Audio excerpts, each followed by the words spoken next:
Welcome back to another episode of Beyond the Sold Sign Real Estate Unplugged. We are your favorite hosts and realtors, Lauren and Naya. and we are so happy that you are back with us for another week. Let's get right into our story. Awesome. So today's story is about two buyers. It was a Saturday morning in a quiet suburb where open house signs dotted the streets and they guided prospective buyers to explore the latest listings. Among the crowd were two home buyers with very different approaches. One was a bit more prepared and very intentional, and the other one was a bit more laid back and casual and didn't really have a lot of structure to their search. Their experiences offered valuable lessons for anyone stepping into the world of open houses. So, one buyer had spent the week preparing carefully. After working with a real estate agent to identify properties in their price range, they mapped out a route to visit open houses in neighborhoods of interest. Armed with a notebook, they arrived on time, ready to make the most of each visit. At the first house, which was a cozy 3-bedroom with a wraparound porch, the buyer greeted the hosting agent, signed in, and asked some informed questions such as, "Is there a disclosure packet available?" As they walked through the home, they evaluated the space and how it aligned with their lifestyle. Could the kitchen handle weekend gatherings? Was the living room large enough for their furniture? They took photos after they asked for permission, and they noted what some of the strengths and weaknesses of the property were. They didn't overlook small but important details either, checking for water pressure, listening for unusual noises, and noting any odors. Before leaving, they asked about the neighborhood, recent comparable sales, and the seller's timeline.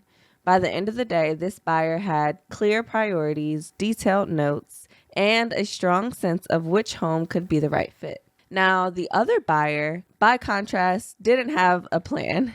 Deciding on a whim to visit open houses, they didn't research properties or neighborhoods ahead of time and didn't really have an idea of which homes were really even in their budget.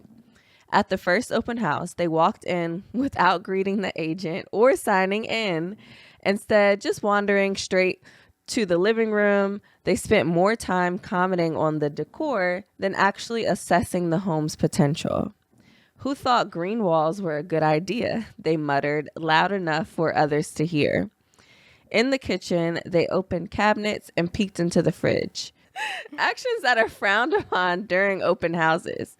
When questioned, they shrugged, just checking the storage instead of focusing on the home's layout or functionality. They left without gathering any useful information. So by the end of the weekend, those two buyers had different outcomes. The prepared buyer was more ready to move forward. The casual browser left with an even more kind of vague sense of what they were looking for. Interesting. Yeah. And I can see that. I feel like we see that a lot at open houses. You can kind of tell who's just like, some even say like, "I'm just browsing." Yeah. Or I saw this while I was driving and I was like, oh, let me just stop in. Which is 5 fine. minutes before the open house ends at that. Oh, yeah, just right before it ends. Yeah, that's fine. Yeah. I feel like it's fine for a buyer to do that. I don't see anything wrong with that. Whether you're serious or not. Some are come in and they aren't even pre-approved. They don't know what they would be approved for. But I don't see it, necessarily being an issue. Yeah. So I've definitely seen people with literally like, with notebooks or like notes on their phone, and they're, you can tell that they're like for sure like noting details and like checking out things. I will say I don't think it's a problem to like open the fridge and the cabinets. Like I think that's totally fine. Yeah. And you should explore. Right. You're at the open house. Everything is open for you to open. Everything. So I think that was fine. But yeah, I've definitely seen some people who are, they've got questions down. They might have a measuring tape. And then, some people who are just browsing. And I think really either one is okay. Yeah. It just really depends on like your goals, your priorities, and maybe what your timeline is and like how serious you are in the moment. Like it's an open house, so it's okay to, I think, not be ready to buy that day. Right. And maybe that's a part of the process and journey of you starting to just explore that neighborhood or that area and just seeing like what homes are over there. But true.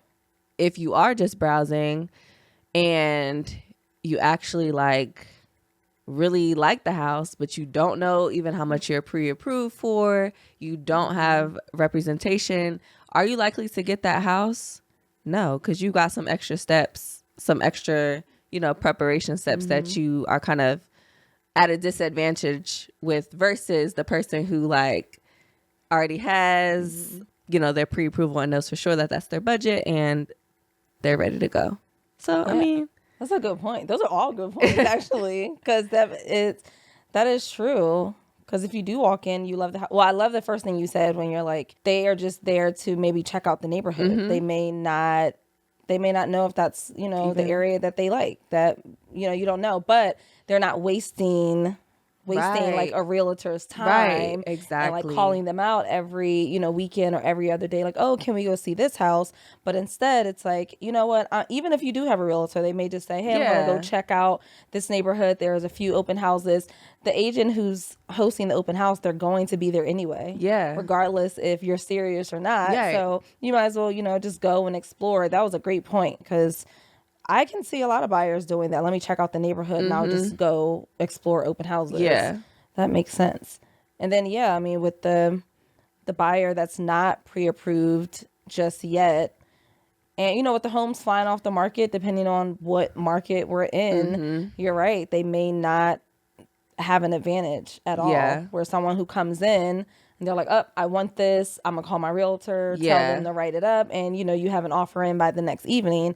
But if not, it may take you a few days, especially if you don't even have a lender. Right. Your lender doesn't work on the weekend, so now you got to wait till Monday to get approved, get all your documents. It could take possibly, you know, a few days, if not that entire week, and the house could be off the market by then. Exactly.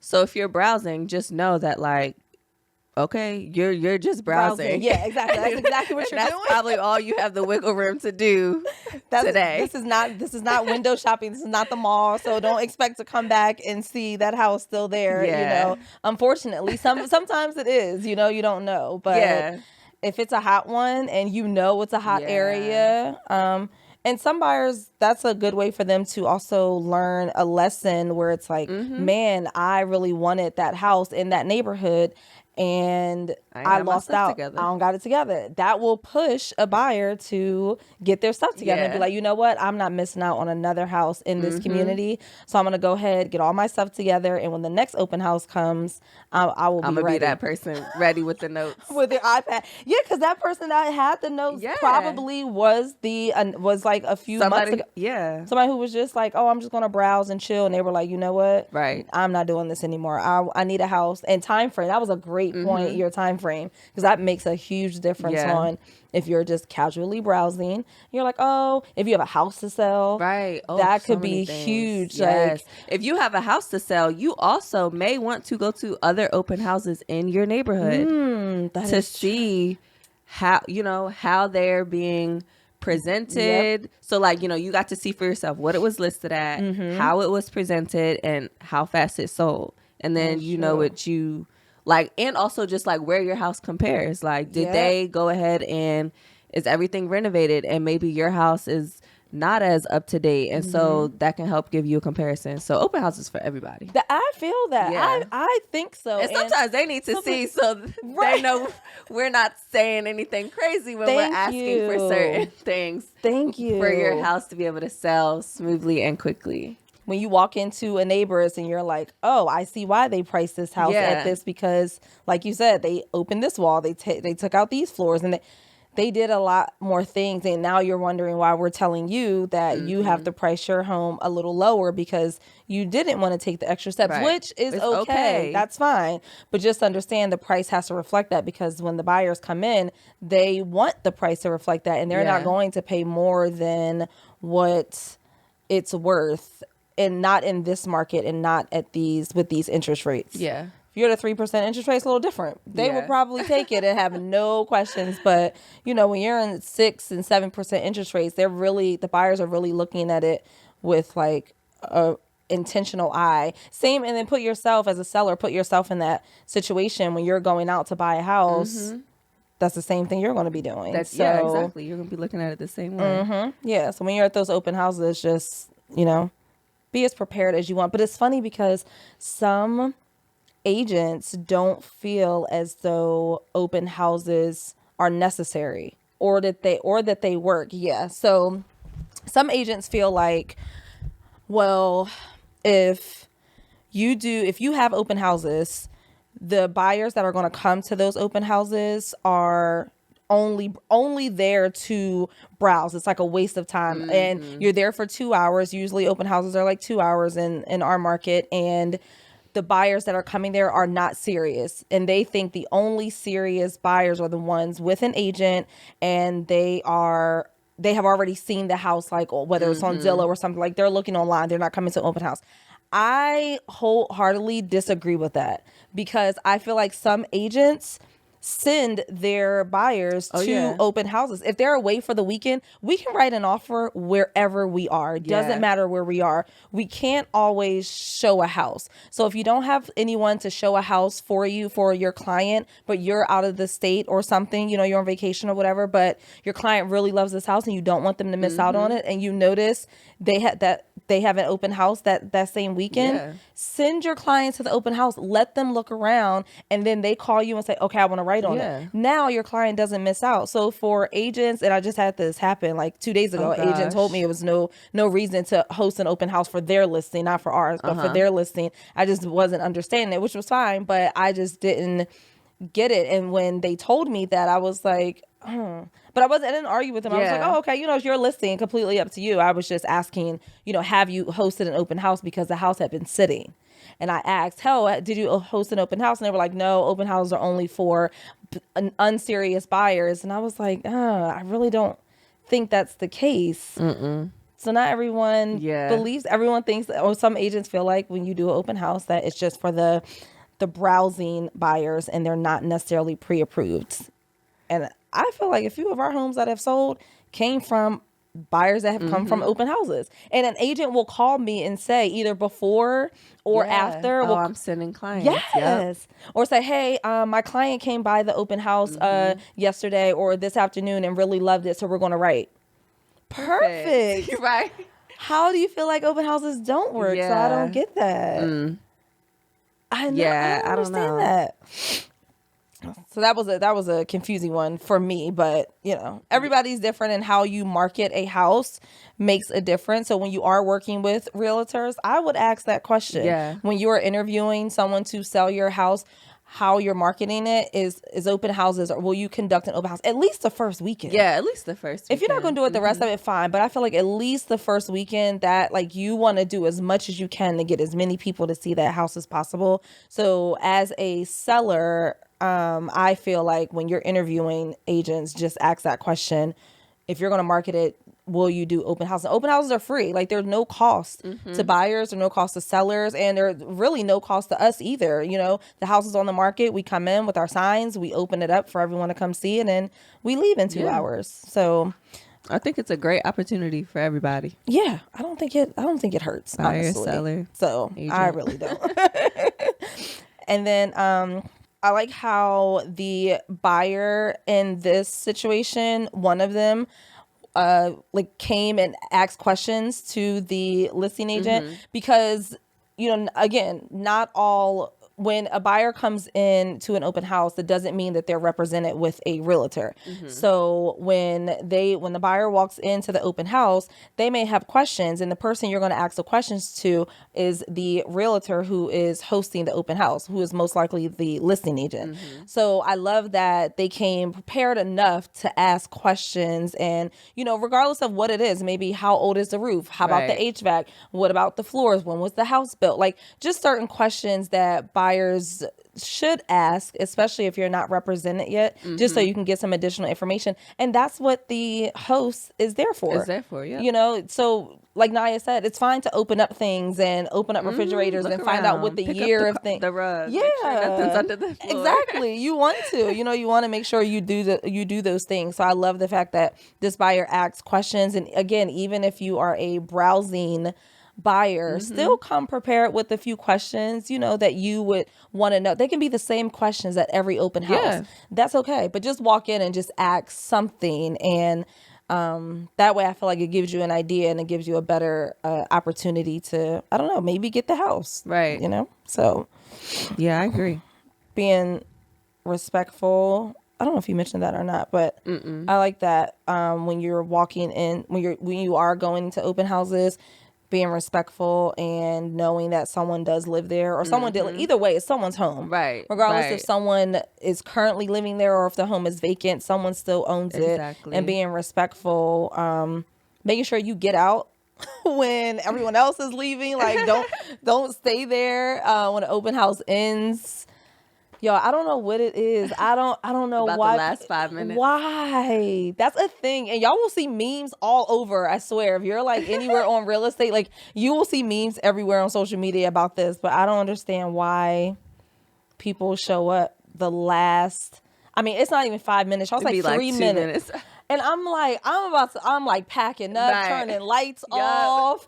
And they're like, oh, we only gonna be here for a second. And then those are the kind of buyers sometimes too, where I'm like, whoa, are y'all even serious? Because y'all only gonna be here for a second or a minute. You can't really get the effect out of the entire house if you're only gonna be here, So you're really probably not that serious. And the agent who's hosting the open house is probably gonna realize that and be even more mad because they're like, you just came in here just to be nosy. Right. And you was late to be nosy. Why would you do that? I'm going to say if you're a neighbor. Yeah. I can see some neighbors coming. Would you do like a neighbor only open house? And then when do you feel like a good time to like host open houses are? Like, is there a certain time or day to do it? I like doing them on Saturdays, but I feel like there is like a rooted tradition on Sundays in doing them. Okay. But I like Saturdays. A good 11 to 1, so it's like in the morning, late morning, but early afternoon. Everybody can still go about their day. Yep. I've done some before, like 10 to 12, probably squeezing in like showings and other stuff too. But yeah, weekends. And I think for the neighborhood, that would probably be nice to do on like a Friday evening or even a Sunday, like morning or afternoon, whatever. Yeah, that's a good one. Yeah, because I feel like some of the neighbors we could possibly get if they like how we presented a house. Oh yeah, the neighbor would be like, "Oh, I'm actually thinking of selling my house. Can you come over and look at ours like after, or do you have a card and we can?" Like open houses bring so much opportunity. Yeah, for everybody, for everyone. You bring a neighbor comes in, they love what you did, and they're like, "Oh, can you come over? We're planning on selling in the summer."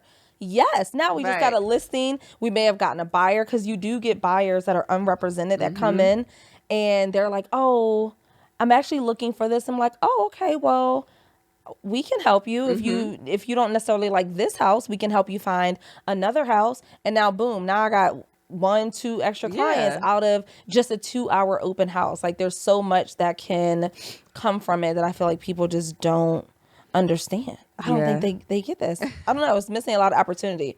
And for timing, I like doing Saturday open houses. Saturdays? I love Saturday open houses. I feel like, I don't know, I like before becoming an agent, I feel like I just always, I won't say only, but it felt like I almost always only saw open houses happening on Sundays. Oh. Like I know some happen on Saturdays, but I don't know what it is. I'm like, sometimes I felt like they would always only be on Sundays. I don't know why. Because a lot happens on Sundays, especially during certain seasons. Yeah, football season. People go to church. So you don't know like what time people get out. So on Saturdays, because most of the homes come on the market on a Thursday or Friday. And then you give people an opportunity on Saturday to come and see, do an open house, see it. And then Sunday, it gives them an extra time to write an offer or, it gives that extra day. And, it's really like, and you got to pay attention, like you said, to the seasons, what's going on, football season, if you want the husbands to come out, you can't be scheduling things from 1 to 3. You want to do it, like you said, like 11 to 1, 10 to 12. And, Saturdays, maybe not so much. It's college, but it's fine, but. We even think about like holiday weekends sometimes. Yes, like that's very important. Listing like Memorial Day weekend, 4th of July. Yeah. They're not coming, hun. No. Nobody's They're here. They're not going to be there. They're at the beach. Nobody's looking at houses that weekend. So take that weekend off. Everybody. Yeah, enjoy. So don't even worry about showing up, which makes sense. So yeah, you definitely timing. But when you go to an open house, just whatever season you're in, maybe you are in a browsing season. That is okay. Yeah. If you're in a buying season, okay, be prepared. Whatever season you're in, just have what you need for that season. And, enjoy exploring. Yeah. Go to all the open houses that you can explore, and I think they can be fun. Fun. I think they're very educational, and I agree. I think so. And even as an agent, I would do them for sure. Like I would 100% do open houses, even if it's one per listing. Just do it. You never know what can come out of it. So. All right, guys. Thank you so much for joining us for yet another episode. You can follow us pretty much on everything. So if you want to listen to the podcast or watch it, you can go on our website, on the Podbean website, or you can also watch us on YouTube. And any of our shorts, you can find us on TikTok, hopefully, and Instagram. Who knows, right? So we just want to say thank you again for sticking with us for another week, and we will see you soon.